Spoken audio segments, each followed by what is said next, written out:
So we've already gone through and simplified square roots dealing with only numbers. Now we're going to simplify square and cube roots that also have variables in them, usually x and y, but there could be any variable.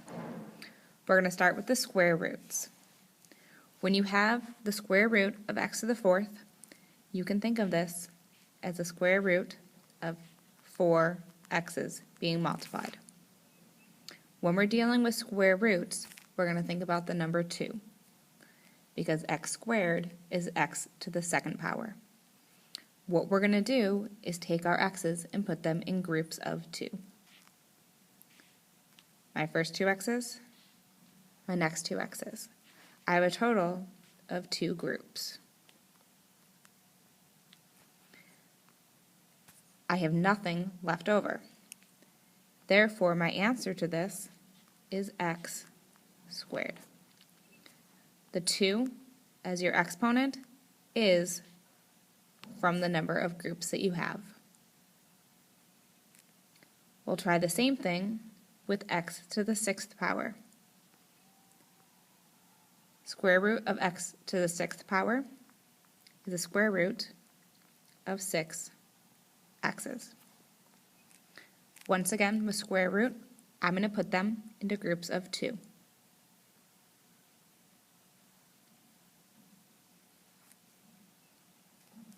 You'll notice that with 6 x's, I have a total of 3 groups.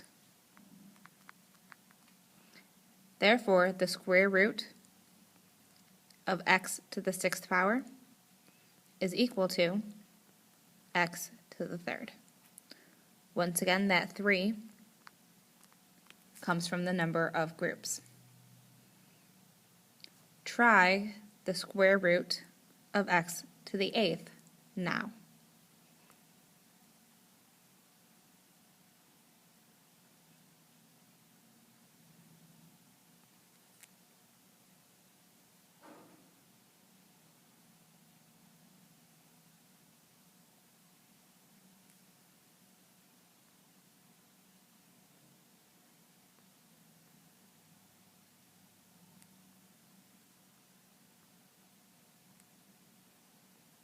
You should have noticed when you drew 8 x's, you could have put them in 4 groups of 2, making the answer of the square root of x to the 8th equal to x to the 4th power. You will have noticed that x4, 6, and 8 were all put into groups without anything left over. That will happen anytime your exponent is even. Let's see what happens when our exponent is odd. We're going to do the problem the same way. The square root of x to the 3rd will be 3 x's. When I put these into groups, the first 2 x's make a pair. So I have 1 group. But I have 1 x left over. So I have 1 extra x. The extra one is going to stay inside of the square root. So my 1 group is going to give me x to the 1st. My 1 extra is going to stay inside the square root. Let's try this again with x to the 5th. I'm going to write out x to the 5th as x 5 times. Let's go through and put these into groups of 2. I have my first 2, I have my second 2, and I have 1 extra. So I have 2 groups and 1 extra. My 2 groups are going to give me x squared. The extra one stays inside of the square root. If you want to put the exponent of 1 on it, you may, but you do not have to. Try x to the 7th on your own.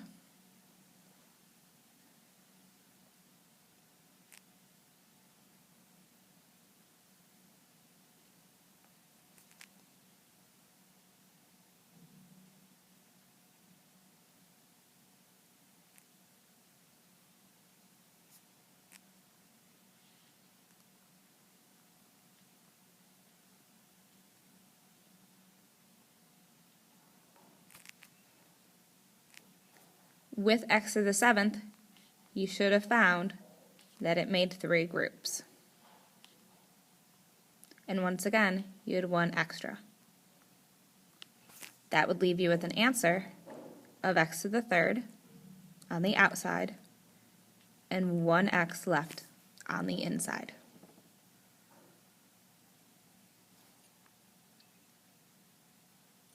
What we're going to be doing next is combining numbers with the letters. If at this point you are confused, please go back to the beginning and rewatch this section.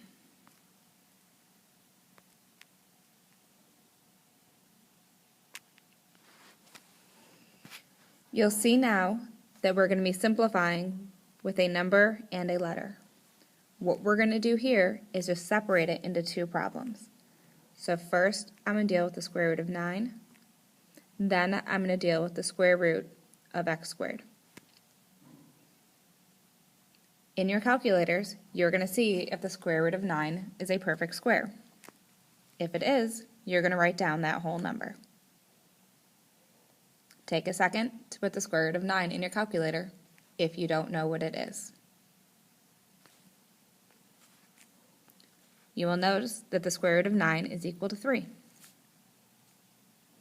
Square root of x squared is the same thing as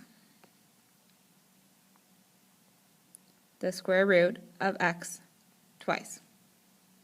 How many groups do I get if I have 2 x's? Just 1? So my answer is x to the 1st.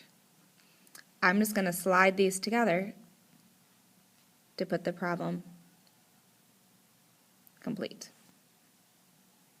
Do the numbers first, do the letters after. Let's try the one next to this with 25. I'm going to rewrite this as the square root of 25 and the square root of x to the 3rd. I'm going to write out 3 x's just to save me that time later. Once again in your calculator, put in the square root of 25.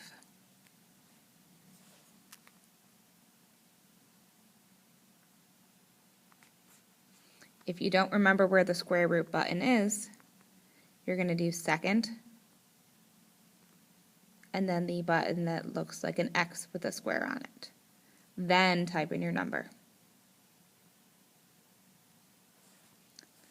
This x squared button is on the left side, about in the middle. Okay, so square root of 25 was 5. Square root of x to the 3rd, I'm going to find out how many groups. I have 1 group, and I have 1 extra. So this gives me x1 and 1x left inside. What I'm going to do here is anything inside of a radical, inside of that little check mark, stays inside the check mark. So this x1 we had here stays inside. Anything outside of the sign, the 5 and that x1, are going to stay outside. So the outsides stay on the outside, and the inside stays on the inside. You're just smushing them all together back into one answer.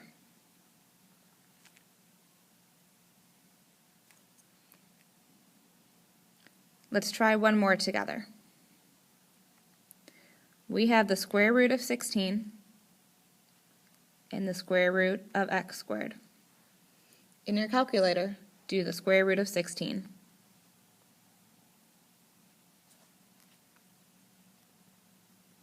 You should have gotten 4.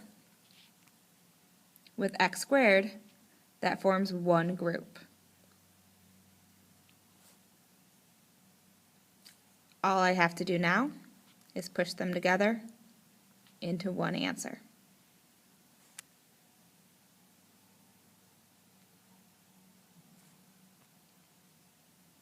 We'll do an additional problem with an odd exponent just to make sure we understand this part. I'm going to separate this into the square root of 81 and the square root of 5x's.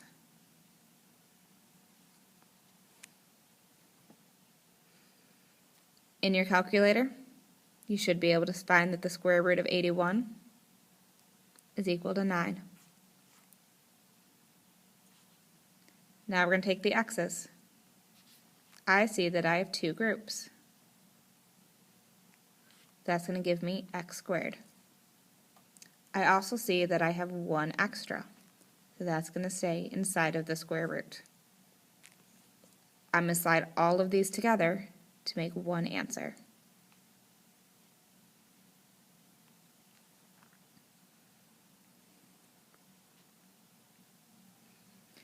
Take a couple minutes to work out the 2 on the bottom.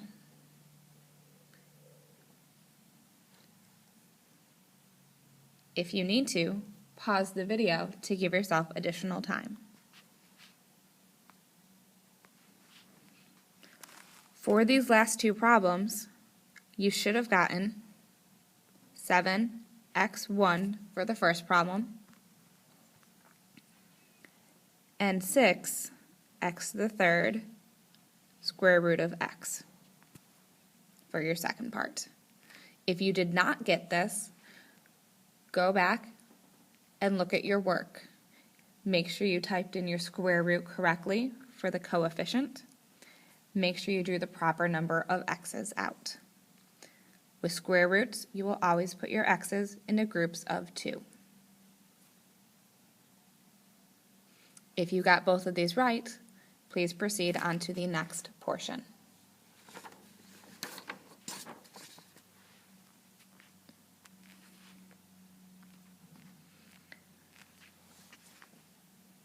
These next questions will have square roots where your coefficients are not perfect squares.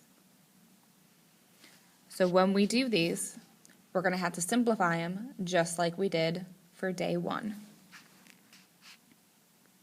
I'm going to break this once again into the square root of 75 and the square root of x to the 4th, writing out all of my x's. When I do the square root of 75 and I put it in my calculator, I do not get a whole number. So I know I have to simplify this. I'm going to go back to my list of perfect squares and write them out. I'm going to start with 10 times 10, then 9 times 9, 8 times 8, and so on. I'll put it all the way down until I get to 2 times 2.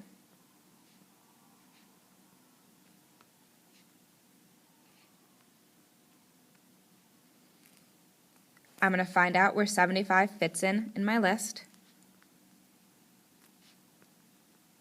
And I'm going to start dividing at the number right below it. Keep dividing until you get a whole number again.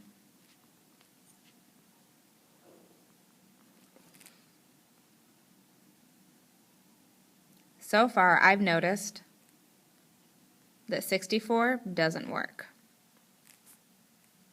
49 also gives me a decimal. 36 is another decimal. 25 gives me the answer of 3. So I'm going to take 75 and split it into 25 and 3.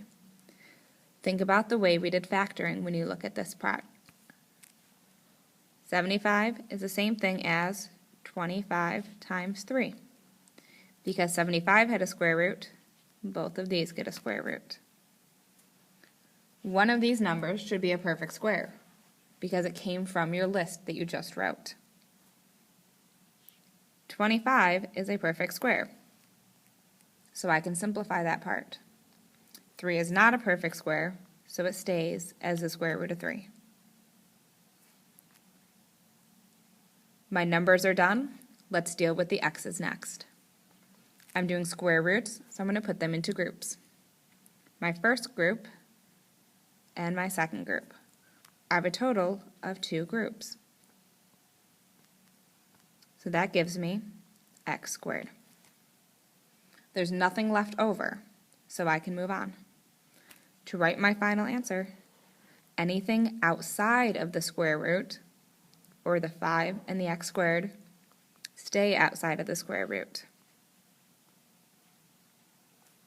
Anything inside the square root, the 3, stays inside the square root. And this is my final answer. Take a minute to look over the steps we just completed. Let's try another example. Once again, break this into the square root of 45 and the square root of x to the third, writing out each of your x's. Once again, 45 is not a perfect square. Luckily, I have my list of perfect squares from the last problem. So I'm going to rewrite those. I'm going to start at 49 because I realize that 45 comes right after that.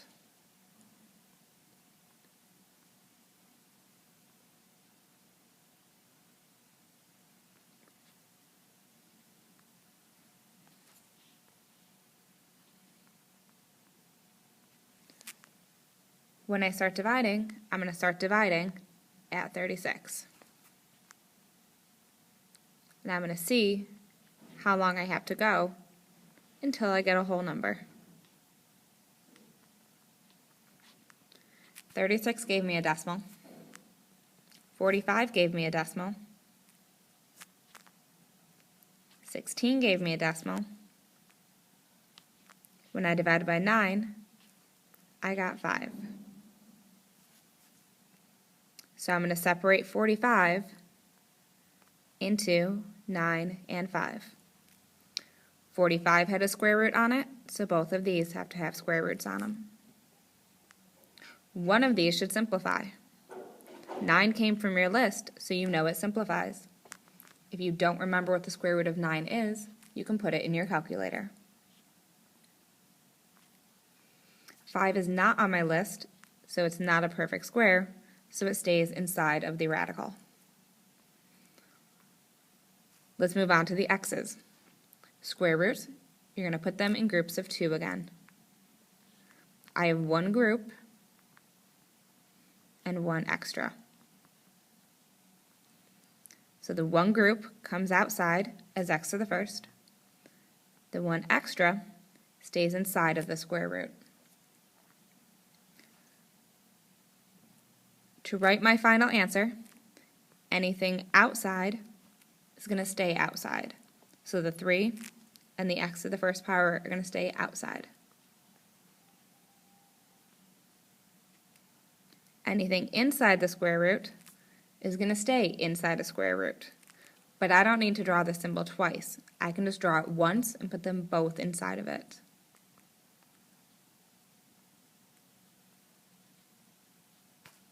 So you'll notice that both the 5 from the first chunk and the x from the second chunk ended up in the same square root. This is your final answer.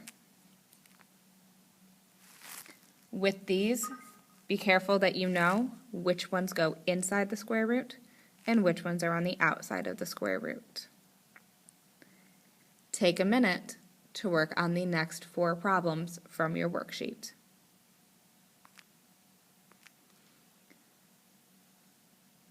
Pause the video while you work on these. The next slide will provide the answers for you to check. If you got anything wrong, check your answer, rewatch this section. When you understand these, move on to the next part. Next, we will be working with cube roots.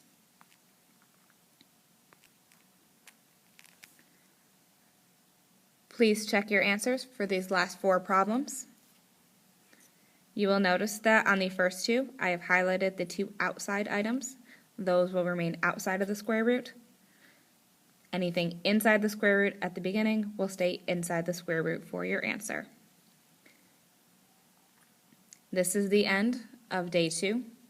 Day 3 will be cube root rules. Thank you.